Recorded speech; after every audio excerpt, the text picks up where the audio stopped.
다 함께 예배를 여는 말씀과 기도로서 2023년 우리 집 32번째 주 가정 예배를 시작하겠습니다. 여호와여, 주의 능력으로 높임을 받으소서. 우리가 주의 권능을 노래하고 칭송하겠나이다. 아멘. 거룩하신 하나님, 분주한 일상 가운데 귀한 시간을 선별하여 매일 예배를 드리게 하시니 감사합니다.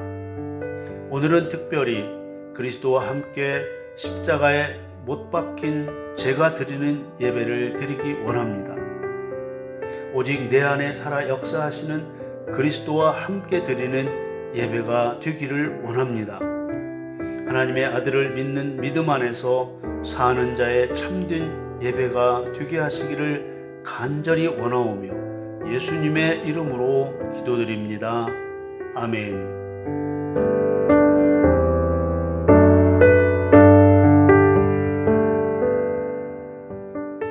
다 함께 신앙 고백하시겠습니다. 전능하사 천지를 만드신 하나님 아버지를 내가 믿사오며 그 외아들 우리 주 예수 그리스도를 믿사오니 이는 성령으로 잉태하사 동정녀 마리아에게 나시고 본디오 빌라도에게 고난을 받으사 십자가에 못 박혀 죽으시고 장사한 지 사흘 만에 죽은 자 가운데서 다시 살아나시며 하늘에 오르사 전능하신 하나님 우편에 앉아 계시다가 저리로서 산 자와 죽은 자를 심판하러 오시리라.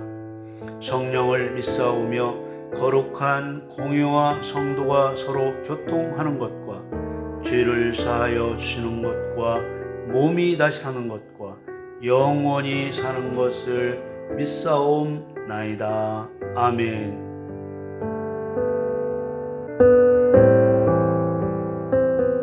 찬송가 193장, 새 찬송가 259장, 예수 십자가에 흘린 피로써 이 찬송 함께 부르겠습니다.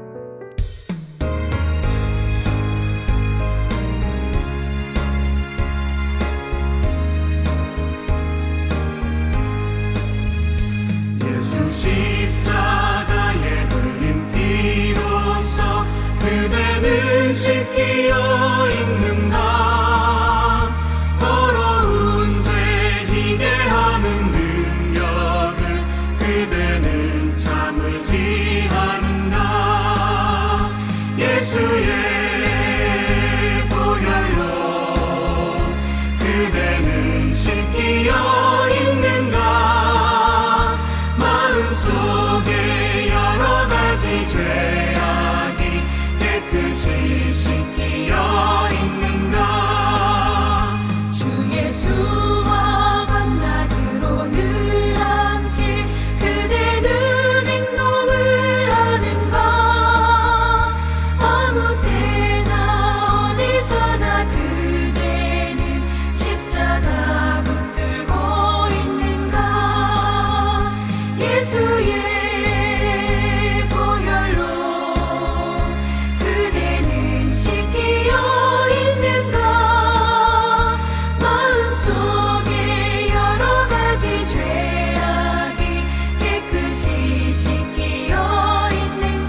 오늘 우리에게 주시는 하나님의 말씀을 읽겠습니다. 오늘 우리에게 주시는 하나님의 말씀은 잠언 8장 22절에서 26절입니다. 여호와께서 그 조화의 시작 곧 태초에 일하시기 전에 나를 가지셨으며 만세 전부터 상고부터 땅이 생기기 전부터 내가 세움을 입었나니 아직 바다가 생기지 아니하였고 큰 샘들이 있기 전에 내가 이미 났으며 산이 세우심을 입기 전에 언덕이 생기기 전에 내가 이미 났으니 하나님이 아직 땅도 들도 세상 진토의 근원도 짓지 아니하셨을 때라. 아멘.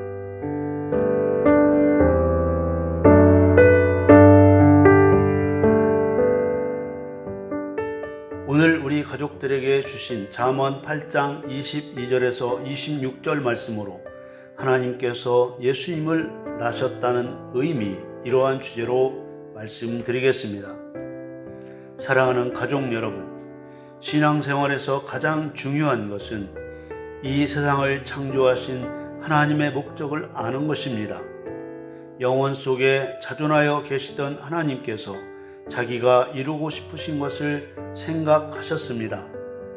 그리고 그 이루고 싶으신 것을 생각하셨으니 그것을 어떻게 이룰까 그 방법을 생각하셨던 것입니다.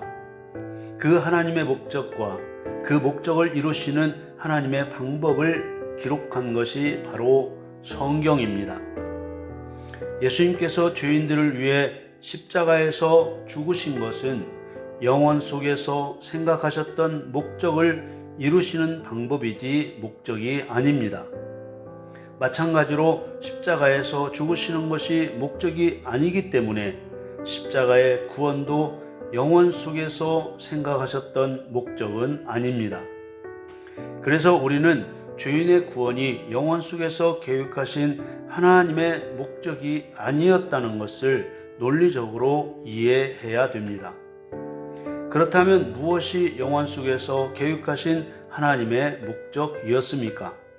바로 창조하신 많은 사람 가운데서 하나님을 사랑하는 사람을 거두셔서 영원한 천국에서 함께 사시는 것이 영원 속에서 계획하신 하나님의 목적이었습니다. 그래야만 성경 말씀에 맞고 성경의 결론과도 맞습니다. 하나님께서는 하나님을 사랑하는 사람을 거두시는 일을 이루시기 위해서 사단을 심판하고 죄인을 구원하시는 두 가지 일을 목적을 이루시는 방법으로 사용하시는 것입니다.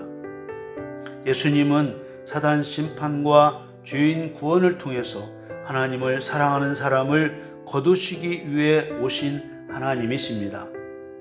그런데 많은 사람들이 예수님이 곧 하나님이시라고 하는 말에 말로는 그렇다고 하면서도 실제에서는 각각의 분으로 생각합니다. 하나님은 어떤 상황과 말로도 각각의 존재인 것처럼 말해서는 안 되는 한 분이십니다. 성경을 읽는 모든 사람은 하나님은 유일하신 한 분 하나님이라는 사실을 조금도 벗어나서는 안 됩니다. 여호와라 불러도 한 분 하나님, 예수라 불러도 한 분 하나님, 성령이라 불러도 한 분 하나님, 아버지라 불러도 한 분 하나님, 아들이라 불러도 한 분 하나님, 어떤 칭호로 불러도 한 분 하나님이실 뿐 나뉘거나 구분되실 수 없습니다. 하나님은 상황이나 말로도 나누실 수 없고 구분될 수 없다는 전제 조건이 깨지면 성경에서 하나님의 목적을 발견할 수 없고 성경을 온전히 이해할 수 없습니다. 왜냐하면 그렇게 믿는 자체가 불법이고 창세전에 세우신 하나님의 경륜에 대한 이해 없이는 예수 그리스도께서 본을 보여 행하신 일들의 의미를 이해할 수 없기 때문입니다. 오늘 주신 잠언의 말씀 중에 마치 임신을 의미하는 듯한 가지셨다는 표현과 출산을 의미하는 낳다는 표현이 나옵니다. 이것은 다 비유적인 표현일 뿐 하나님께서는 어떤 존재든지 임신하듯이 가지시는 분도 아니시고 출산하듯이 낳으시는 분도 아닙니다. 그런데 잠언 8장 22절에 여호와께서 그 조화의 시작 곧 태초에 일하시기 전에 나를 가지셨으며 라고 하셨습니다. 마치 뱃속에 아이를 가지셨다는 의미처럼 번역되었습니다. 그러나 이 나를 가지셨다는 말을 그리스도를 통해 이루실 계획을 세우신 것이라고 해석해 보시기 바랍니다. 다음에 따르는 세움을 입었다는 말씀이 계획을 세우셨다는 의미를 잘 보완해 줍니다. 잠언 8장 23절에 만세 전부터 상고부터 땅이 생기기 전부터 내가 세움을 입었나니, 그리고 내가 이미 났다는 말씀이 나오는데, 이 말씀은 이 세상이 창조되기 전에 하나님의 계획이 하늘에서 이미 시작되었다는 것을 말씀하신 것입니다. 하늘에서 이미 시작된 일들은 천사를 창조하시고 천사 중 하나님을 반역한 천사가 드러나고 그 천사를 만들어질 땅에 찍으시려는 일들이 바로 내가 이미 났다는 의미 속에 들어있는 일들입니다. 나머지 말씀을 읽겠습니다. 잠언 8장 24절에서 26절에 아직 바다가 생기지 아니하였고 큰 샘들이 있기 전에 내가 이미 났으며 산이 세우심을 입기 전에 언덕이 생기기 전에 내가 이미 났으니 하나님이 아직 땅도 들도 세상 진토의 근원도 짓지 아니하셨을 때에라. 하나님께서는 창세전 영원 속에서 하나님을 사랑하는 사람을 세워 영원히 함께 하실 계획을 세우셨습니다. 예수님은 예수와 그리스도의 이름과 칭호의 의미대로 하나님을 사랑하는 사람을 세우시려는 창세전 계획을 이루시기 위해 오신 하나님이십니다. 하나님께서 예수님을 가지셨다, 예수님이 세움을 입으셨다, 예수님을 낳으셨다는 표현은 모두 예수 그리스도의 이름으로 이루실 하나님의 계획을 의미하는 것입니다. 우리 모두 생각에서 행동에 이르기까지 예수 그리스도의 이름과 칭호의 의미대로 이루시는 하나님의 뜻을 따르는 믿음이 되시기를 예수님의 이름으로 축원합니다. 아멘. 기도하겠습니다. 거룩하신 하나님, 우리 믿는 자의 마음속에는 원치 않는 바 예수님과 하나님은 다른 존재라는 막연한 인식이 자리를 잡고 있습니다. 거짓 예수, 모든 적그리스도와 이단의 거짓말이 그 인식을 통로로 삼아 성도에게 들어오고 있습니다. 오늘날 말씀과 거룩한 영으로만 역사하시는 예수 그리스도 우리 하나님을 믿어 자신을 그리스도라고 말하는 모든 육신들의 거짓말을 분별하여 이기게 하여 주옵소서. 예수님의 이름으로 기도드립니다. 아멘.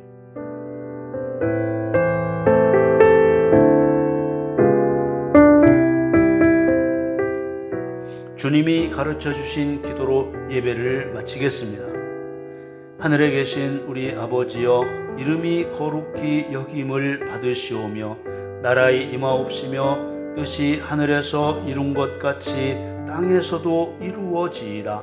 오늘날 우리에게 일용할 양식을 주옵시고 우리가 우리에게 죄 지은 자를 사하여 준 것 같이 우리 죄를 사하여 주옵시고 우리를 시험에 들게 하지 마옵시고 다만 악에서 구하옵소서. 나라와 권세와 영광이 아버지께 영원히 있사옵나이다. 아멘.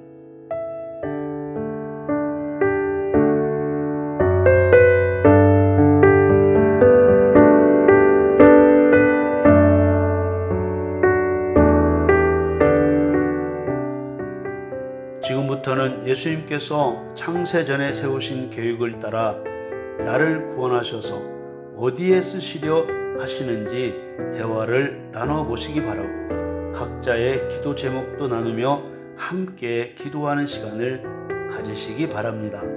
감사합니다.